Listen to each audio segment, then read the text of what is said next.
suis avec M. Antonio Garcia. Donc, vous êtes quelqu'un de très connu dans les milieux de la santé ici, dans les vallées de la Seine.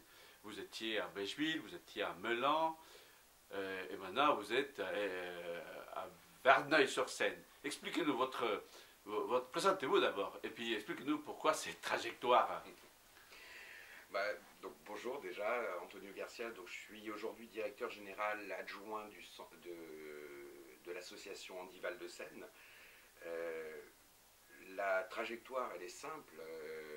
Au cours de ma carrière, si je remonte même beaucoup plus loin, j'ai commencé, je faisais le ménage dans une maison de retraite à Poissy, à Hervieux exactement.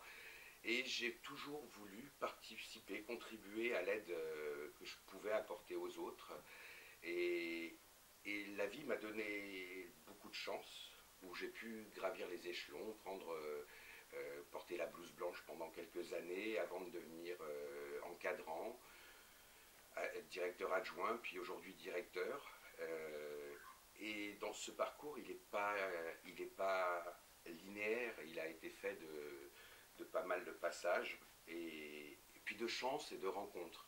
Le dernier poste que j'occupais à la Fondation L'Élan Retrouvé, au centre Gilbert Haby, a été un poste passionnant où j'ai énormément appris, où j'ai pu aussi construire avec tous les partenaires du territoire et la Fondation elle-même des liens entre l'addictologie qui était le cœur de métier de cet établissement et la précarité qui est liée, avec lequel il y a un trait d'union quasi permanent. J'ai mis en place avec mes équipes et de façon très collective pas mal de projets avec l'ouverture d'une structure médico-sociale associée à tout ce qui était sanitaire déjà existant. Et aujourd'hui, la plus-value que j'apportais au sein de cette structure, ça m'endrissait, et donc c'était l'opportunité pour moi de rebondir. Donc d'une rive à l'autre, donc vous passez de la rive droite à la rive gauche, vous êtes à Verneuil-sur-Seine, dans un établissement très connu depuis 50 ans qui s'appelle Handi Val. Expliquez-nous pourquoi ces choix et dans quel contexte vous vous trouvez, vous? Alors, le choix, pour moi, était déjà un choix d'évolution, de continuer à ce parcours et de changer à un moment où j'étais arrivé aussi à la fin d'un processus au centre Gilbert Haby.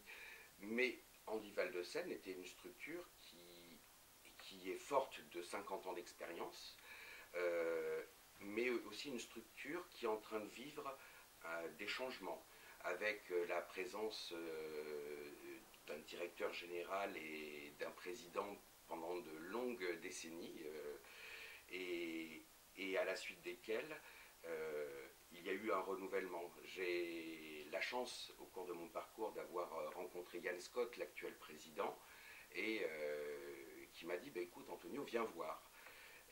J'ai rencontré aussi donc la nouvelle directrice générale, et on a fini par se mettre d'accord et avancer ensemble dans un contexte social qui est un peu complexe, d'ailleurs, qui a valu plusieurs articles l'été dernier qui ne sont pas très sympathiques, mais qui montrent un contexte social assez tendu.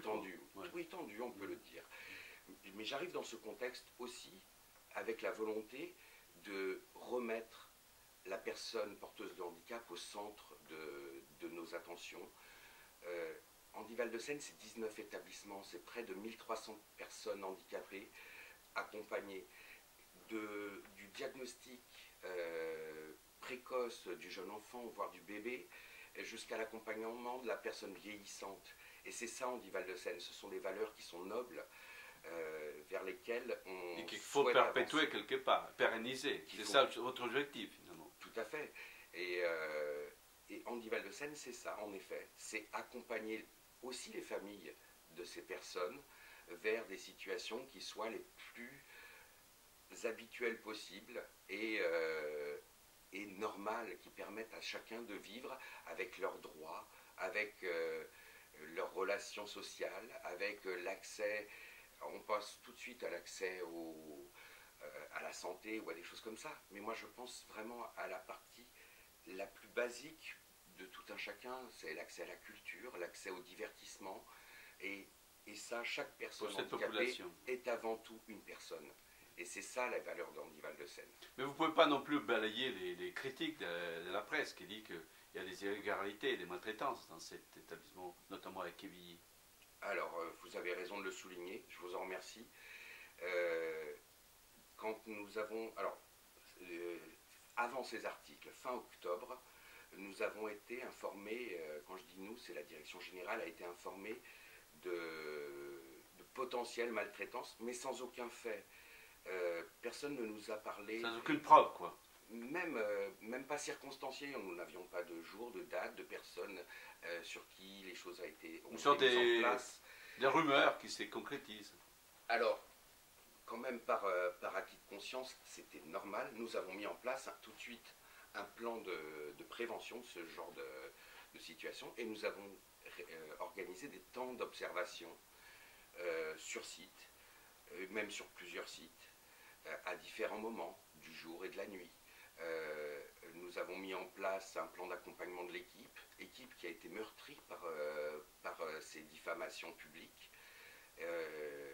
Et à ce stade, nous n'avons rien constaté, rien, qui laisse penser à de la maltraitance, ni dans les écrits, ni dans les comportements, ni dans les interactions entre les uns et les autres. Au contraire, ce que je vois moi au quotidien sont des équipes bienveillantes qui font tout leur possible avec les moyens qu'ils ont pour accompagner les personnes handicapées, pour aider les familles dans ce relais qu'ils prennent. Ça n'empêche pas que la direction générale prend cette situation-là à bras-le-corps. Et donc ce plan de prévention, ça ne va pas être juste un pétard mouillé de 3 jours. J'ai une collègue du siège actuellement qui est en permanence dans cet établissement pour continuer à observer. Et puis après, ça a eu aussi des effets que je n'imaginais pas, mais qui ont été très positifs, où spontanément, plusieurs familles d'usagers, plusieurs salariés nous ont écrit et nous ont fait des déclarations nous disant que ma mère, que mon frère, mon fils, qui sont dans tel et tel établissement, on est très content de ce qu'il leur est apporté par les équipes sont formidables, et moi au quotidien c'est ça que je vois. Ça n'empêche pas qu'on va continuer à être vigilant, mais comme toute association, comme toute structure qui prend en charge des personnes en situation de vulnérabilité. Mais à ce stade, tout va bien, et je veux être rassurant, et j'ai confiance dans les équipes que nous avons. Et pour l'avenir, parce que vous avez quand même des objectifs, des défis des mains. Hein. C'est une structure qui est effectivement vieille des 50 ans, qui a besoin aussi, on peut dire, un peu des remues, qui ne soient pas trop négatifs, mais qu'il faut des perspectives. Quels sont les projets d'avenir qui vous tiennent à cœur? Alors, déjà, Andy Val-de-Seine est une association un petit peu particulière. Elle est fondée à l'origine par un syndicat intercommunal qui regroupe aujourd'hui 34 communes du Val-de-Seine, donc du nord des Yvelines, et 19 établissements. Ces 34 communes sont représentées dans un conseil d'administration d'un syndicat intercommunal. Et en parallèle, il y a eu la création d'une association qui s'appelle aussi Andy Val-de-Seine et qui, elle, gère et organise les établissements, les structures et fait vivre ce patrimoine qui est créé. Et dans ce cadre-là, et le syndicat intercommunal Andy Val-de-Seine et l'association éponyme doivent réécrire leur projet d'avenir, donc un projet qui va couvrir la période de 2023 à 2027. Ce projet, à ce stade, il est vraiment dans les... Il doit garder la personne porteuse de handicap en son centre, pouvoir offrir d'autres situations, et on voit que là où où nos concitoyens ont le plus de difficultés, c'est sur la personne handicapée vieillissante. Ça va être des défis sur lesquels il va falloir les accompagner, mais ça va nécessiter des grandes réflexions partagées avec les élus qui sont membres du conseil d'administration, et avec aussi tous les acteurs du quotidien, tous les acteurs de